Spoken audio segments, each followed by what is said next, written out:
Yo, this is CLARIYAH Bo, and you're watching AUD. Self-made, I ain't never had no handout. Self-made, I ain't never had no handout. And you are listening to the Hip Hop Show on Triple J. My name is Matthew Craig. I'm here with Junior. Yo, what's and good? You just heard Green Hunters by our next guest joining us live today, CLARIYAH Bo. How you doing, family? I'm good, how are you? Pretty well. Green Hunters, that is a banger, sis. Thank you, appreciate it. You just doing all sort of styles with the music, aren't you? Yeah, pretty much. I try to dabble in like all different types of styles. Crazy. For people who would be just hearing you for the first time there, let's give us a shout out. Like CLARIYAH Bo, you're coming from the sort of inner south of Melbourne. Give us a little bit of a background for you and how long you've been in this game. I started, I guess, writing poems at the age of 12 as like therapy, just to express my emotions, really. I started rapping at like 15 to 16, just putting like flows to beats and shit. And then from there, I guess I was like on and off with rapping for a bit. Went through a bit of depression, family stuff. But yeah, I've always just gone back to music. So it's like my outlet or my escape, really.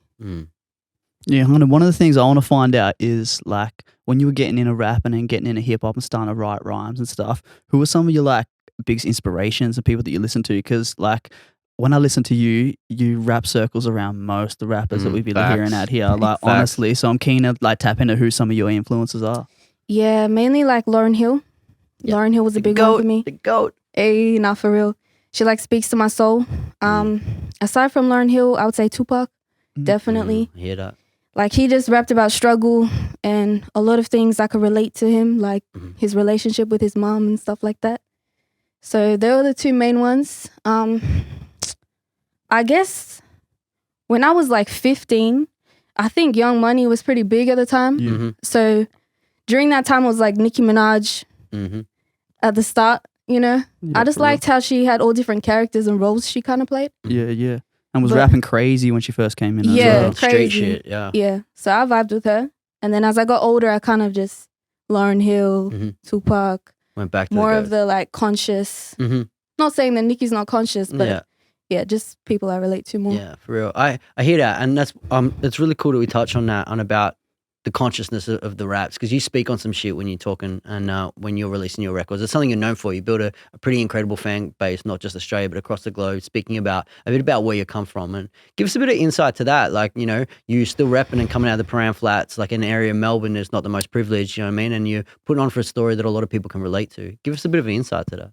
Yeah, I mean, I didn't always grow up in Paran. We moved around so many times. Like, my family's pretty poor. So, mom, single mother, like, we just, from place to place, never really had a stable place of our own. So, it was kind of like moving from different schools all the time. Like, at one point, I even lived in Sydney, Blacktown. But, yeah. Shout out. Shout out Blacktown. I was like in grade prep, but still. Yeah, so I guess I just had to like adapt to every environment I was kind of put in, which I did kind of easily. But that's where my stories really come from, like just the struggle that I kind of went through, especially like my childhood traumas and things like that. Like went through a lot of abuse and stuff like that, physical, emotional, and didn't really have role models growing up. So kind of just, I guess I expressed that through my raps. Like that's my therapy.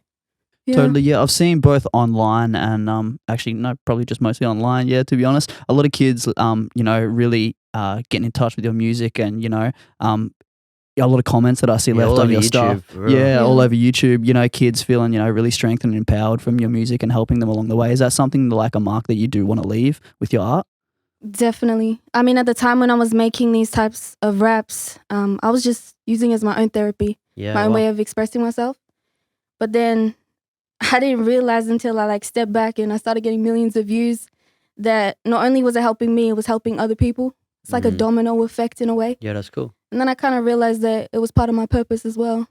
Like my purpose is to, I guess, help other people, bring people together. Yeah, that's really cool. Yeah, you just go in there, like a lot of people like listening to this won't realize, like Raya's got millies, and I'm talking millies of views at a really young age, like bedroom rap type shit. Yeah. You went to the States and did some work over there at a really young age. What was that like to experience, to go from like 0 to 100 so quick? And how did you sort of settle into that? And it seems like you've matured and learned a lot from that now where you are.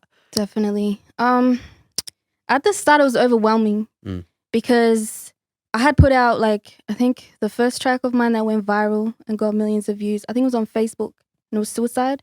It was about a real experience of mine. And that went viral like a year later. So it was so weird. It just randomly went viral, but I had heaps, like hundreds of people inboxing me. All of a sudden one day I just woke up to heaps of inboxes. And I was just like, I don't know, it was crazy to me because people were telling me their stories. At the start it was overwhelming. Sometimes it still is overwhelming, but I guess I kind of grew to know that this was my purpose in life. So I just kind of adapted to it like I did everything else in my life. Yeah, cool. I'm really interested as well. You're one of the very few rappers that, you know, when I listen to their stuff, I often come across lines where I'm like, my God, I wish I had a thought of that line. Like, that is ridiculous. What's your process when you're writing your raps and, you know, the intricacy that you put into that? To be honest, there's no like real specific process. Like, things just usually flow to me or come to me. Like, I wrote a rap. I think I wrote Only God Could Judge Me literally at a train station. I was waiting for my train. But yeah, I don't know. They just flow to me. I really couldn't like, sometimes I'll be thinking about, oh, should I make more metaphors in this? Or should I just leave it kind of more conscious without any metaphors? And then they'll just come to me. So I'll just write it down. I feel like, I don't know. I'm just the messenger, I guess. Madness. I love it. Yeah, that's cool. And what are some of the lessons you learned along the way? As I said, it's been such a rapid come up, and you said, you know, there was a time there where you took some time away from music, focus on life stuff. Now you've been back in the booth, smashing out records. Like, what's some of the best lessons you learned along the journey? People will love you and support you when it's beneficial. On God. Preach. Yeah, I guess that's one of the main lessons I learned because I had a lot of people just coming out of the woodwork saying like, oh, you know, when my buzz was really high, oh, you know, that's my best friend. Oh, I went to school with her. I'm like, I've never lived Clout in the places they've lived. I'm like, all you cloud chasers. Yeah, people message me like, oh, this girl's saying that you're her cousin. I'm like, shit, I don't know. Is she Islander? Because she might be, but still. Yeah, I guess that's one of the main lessons that I have learned is that you got to watch the people that you kind of hang around, people you give your energy to, because there's a lot of vampires out there. Drain your energy real quick. Yeah, facts. Touching on vampires, this is going to be a nice segue for everyone on radio. The new single, Massacre, with the Goosebumps cover art. See what I did there? See what I did there? Yep, absolutely. You got a massively loyal fan base. You've been teasing this record for like a year, and I know we're about to give it a spin later on the show, right up next actually, before it drops tomorrow. Yeah. Let us know a bit about this record. As I said, been teasing it for a year. The streets are hot for it.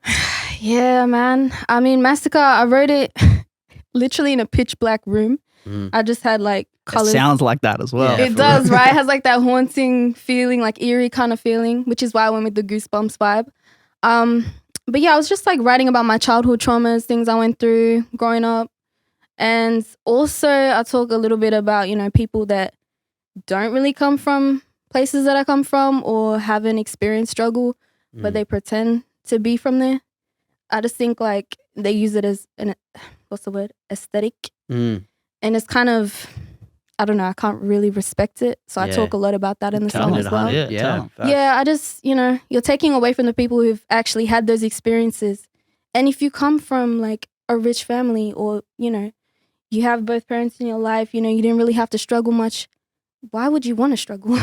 That's my thing. Like, just be yourself. Just be authentic. Yeah. Oh God, that's it. That's cool. And yeah, there's been some viral videos going around I've seen about this track as well. Like the homies like Young and Lives, Hooligan Hef's bumping this. As I said, it's been hot on the streets for a minute. Who are some of the artists you'd like to collab with from Australia potentially? Some of the other Poly fam? Like, yeah, definitely Young and Lives, big one. I know he just released like Broken Home, I think. Broken Homes. And he's got the album about to drop, Area Baby. Yeah. Well, I could relate a lot to Broken Home, so I just feel like we would do some crazy shit together. Wild. Epic. Yeah. As far as like females, like Asia Miller, I vibe with her. Yeah, I like her. And also Barker. I like Barker. She crazy with it. She's so good. I like what she's doing for her culture as well. That's a cool connect. Let's manifest that. Honestly, Barker and CLARIYAH Bo. I mean, we follow each other on Instagram, so let's make it happen. Let's go.